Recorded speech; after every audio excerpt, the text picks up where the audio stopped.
Hey guys, it's me Levon, Loaded Operator 7. And today we are doing a little video on my 1947 Allis Chalmers tractor here. She's been running a little bit rough, and told my buddy down the road, Mike, about it. And the guy restores antique tractors.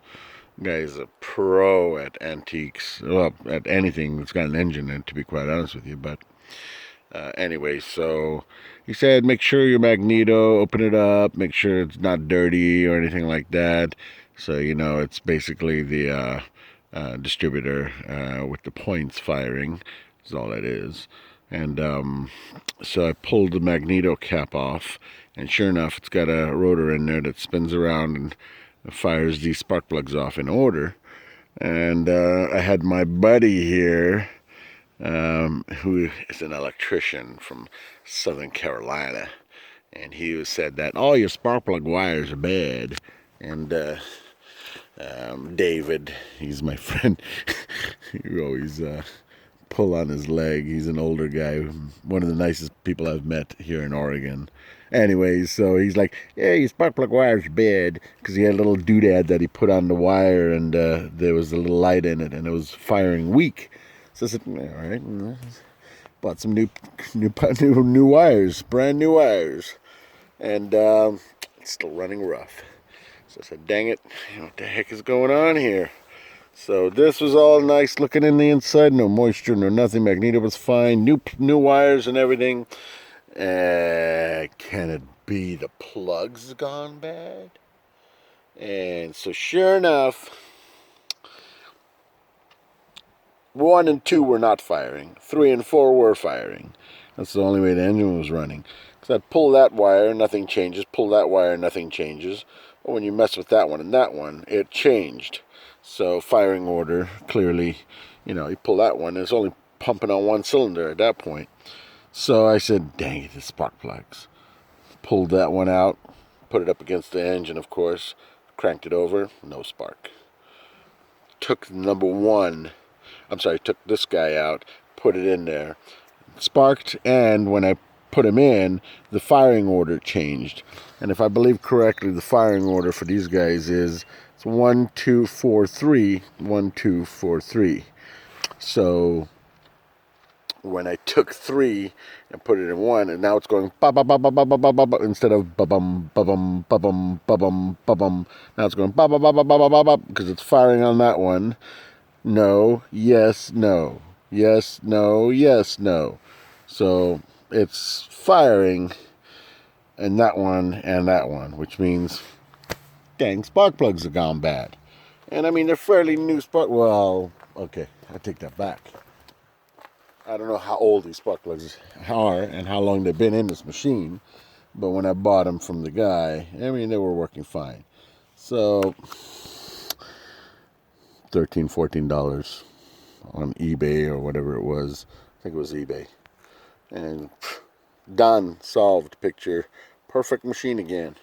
So always check your little guys before you check your big guys. So I could have started out by pulling that plug and known right away there's no spark in the plug, and I gotta get some plugs. But I skipped the obvious. Well, spark plugs do last a while, so I said, these ain't the spark plugs. And right there is where I screwed up. So just go in order. Check the small stuff, work your way up to the big, and you'll eventually find it. And lucky for me, it was just the spark plugs. So yeah, 13, 14 bucks, I'm back in action. I mean, I was still rolling fine, but I didn't have the pulling power that I have when I got all 4 firing. So now is going to be a different story. And perfect timing, too, because I got a huge maple tree that fell several acres down the road there. So I got to get down the road and then cut it up. And I think I'm just going to use my trailer and load it up there. Just cut it and load it while I'm right there, instead of cutting long sections and dragging them. You know what? I'll do what's best, whatever I can manage to do. But now I got the winch on the back, so I think what I'm gonna do is, if I'm in a precarious position, because this tree basically uprooted and fell over, if I'm in a position to where I think I'm in the danger zone, because I'm cutting over I'm cutting this stuff that's lying down, so sometimes it's unpredictable and it's under tension. So just going to cut partly through the branch if I feel it's any danger to me, and then I'm just going to hook up the winch to the back of it and just drag and snap it off like that, so I'll be safe, or safer, I should say. But yeah, a quick video on that. So always check your little guys before you check the big guys, or freak out and think, oh no, how much is a Magneto going to cost for a 70, 80-year-old machine? And they're not cheap, I can tell you right now. If I took that one off right there and sold it, that's basically half of what I bought the machine for. Now, let me tell you, the prices have gone up significantly. Tractor guy was telling me this down the road, Mike. He said that what you buy for $1,000 now, you can sell for $3,000, and he's right. So, not that I'm interested in selling my tractor. This is my baby, and it's going to be mine until I'm gone, and pass it on to my son or my daughter, whoever wants it. So, yep. Any questions or comments, guys, leave them below. Thank you, by the way. I've been getting a lot of traffic on my YouTube channel, and I think it's due to you guys sharing these videos.